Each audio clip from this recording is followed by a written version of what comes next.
Jembatan perbatasan Lumajang Malang saat ini terputus akibat diterjang banjir lahar Gunung Semeru.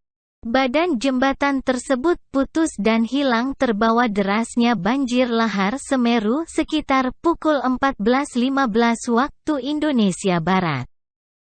Kepala BPBD Kabupaten Lumajang Patria Dwi Hastiadi membenarkan peristiwa putusnya jembatan tersebut.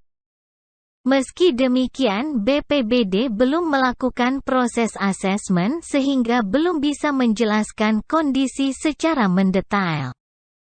Hal itu lantaran akses menuju jembatan juga terputus akibat longsor yang terjadi di jalur piket 0.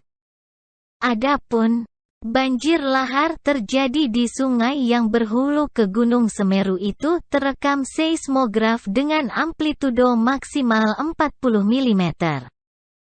Getaran banjir yang terekam seismograf di pos pantau Gunung Api Semeru masih belum menunjukkan penurunan. Putusnya jembatan ini menyebabkan akses Lumajang Malang lumpuh total.